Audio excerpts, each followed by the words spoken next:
Parsing the problem in the paired samples t-test. This is Dr. Russ, and we'll go over this content and distinction in this particular statistical test. Why is parsing the problem different in the paired samples t-test? So remember, in the paired samples t-test, we have three different pairing types. Pairing 1, repeated measures like before and after scores for individuals.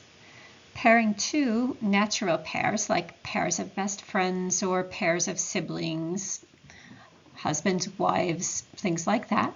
And pairing 3 is matched pairs like students matched by popularity. So because we're working with different scores between these pairs, instead of one set of raw scores for each individual, wording can become kind of cumbersome and awkward. So you'll have a little more latitude in how you write things in this section, but you must always make it very clear that you're using different scores for each individual or pair, using words like there, before, after, or matched. So we'll go through an example of each of these types of pairing. The first example is of the pairing 1, repeated measures, Rumspringa and commitment. And if you haven't ever heard of Rumspringa, I'll tell you a little bit about it. People in Amish communities live a sheltered life, deprived of many amenities. They don't use electricity, they don't use cars, they stay with horse and buggies, so they've really rejected all of modern life. And so young people are pretty isolated. They grow up seeing the world around them with all these things, but they don't have these things. And so in some of these communities, young people are allowed to go through a period called Rumspringa. And during that year, usually I think around the age of 16, 17, they're allowed to go into the modern world and try all those things that are forbidden to them. And you can see in this picture this girl with the typical white hat of certain Amish communities smoking a cigarette, which would be absolutely prohibited in her world. And so she's allowed to explore that for 1 year.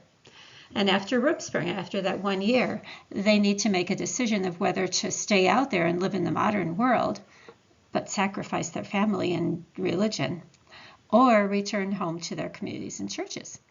If they decide not to return, they have to sacrifice all the connections with their families. And the idea is that these young people can't commit to their community and to their faith unless they know what the alternative is. So that's the idea. So if we were going to explore this from a statistical perspective, we might ask the question, does Rumspringa make a difference in young people's level of commitment? And perhaps we choose 5 young people and we ask them to provide commitment ratings before Rumspringa and 6 months after Rumspringa. Use the 5 steps of hypothesis testing to determine whether they have higher commitment after Rumspringa. So to do this, we know that each person is going to be providing a before and an after score. So how are we going to parse the problem? So first off, we'll define the populations, and we'll write young people who have had a year of Rumspringa, and we'll compare them to young people who just live normally during that same year. So we'll define the populations in this problem using these words. The stipulations are the same. We're measuring commitment level, and we have a one-tailed high test. And then the hypotheses. Young people will have higher levels of commitment after Rumspringa than before Rumspringa. And so here we have those words after and before that make it clear that we're talking about each young person having 2 scores. And we'll add the word not for the null hypothesis.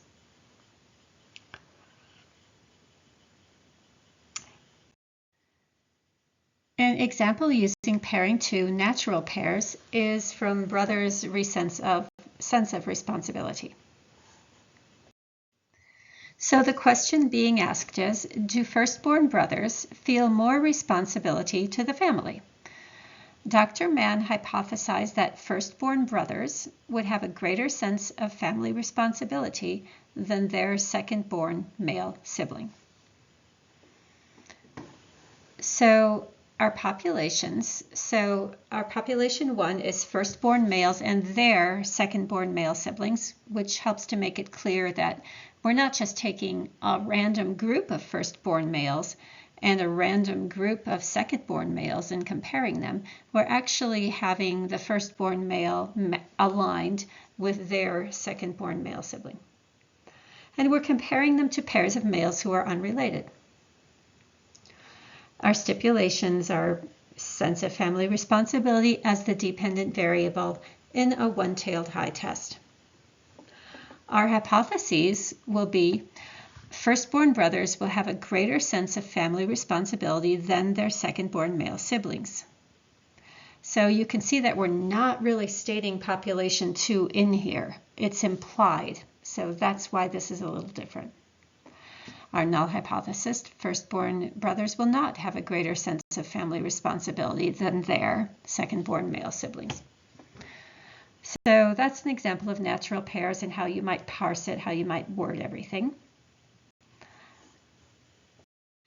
And next we have an example using pairing 3 matched pairs, sunlight and mood in clock changing and stable time communities. So the description of the problem, Dr. Russ was well aware of the biological harm done to people by changing the clocks twice each year. She wanted to show this harm by comparing mood in similar participants from 2 similar communities, one which changed clocks twice yearly in New Mexico and one that did not change clocks in Arizona. She found that Flagstaff, Arizona and Santa Fe, New Mexico were similar in population, elevation, and latitude. And all of these factors are thought to potentially impact mood. So those are good characteristics to have similar. And so then within those 2 communities, from a voluntary pool of participants, she matched each individual from Flagstaff with an individual from Santa Fe. And the matching was based on these characteristics: the same gender, age, education level, parenthood status, income level, workload, marital status, and the number of years they lived in the community. So each person in Santa Fe had a matched person on all those characteristics from Flagstaff. And here's the hypothesis. Dr. Russ hypothesized that individuals in a clock-changing community will experience different levels of sadness than matched individuals in a non-clock-changing community.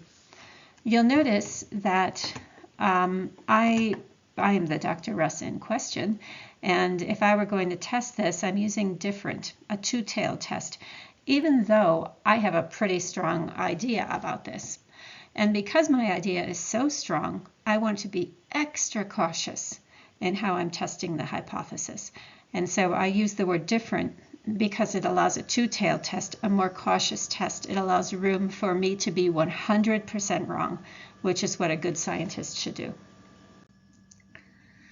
So populations, I would describe like this: individuals from clock-changing communities and their matched individual from a non-clock-changing community. And population 2 are pairs of individuals from any 2 random communities without any systematic differences. The stipulations were measuring sadness in the two-tailed test, and the hypotheses are that individuals from clock-changing communities will have different levels of sadness than their matched individuals from non-clock-changing communities, and the null hypothesis is very similar, just adding the word not. So I hope those were good examples. Things to remember. The populations are not as straightforward as in the one sample t-test. Population 1, as you see, should reflect the 2 conditions from which the different scores are calculated. So it should reflect x1 and x2, even though we're actually only comparing the difference. And population 2 should reflect 2 comparable groups without the key element distinguishing x1 from x2. And if you aren't sure what I mean, go back and look at those examples and you should gain a sense of what we're talking about here. The hypotheses are not quite as formulaic. You can't apply that formula as easily as in the previous tests. So because we're comparing different scores for population 1 with a hypothetical comparison group that has no difference, the formula just doesn't work well. So instead of trying to state that abstract comparison distribution, we're not going to state it. It will be implied. Instead, we're going to state just the difference that is predicted between the two columns of scores, between x1 and x2.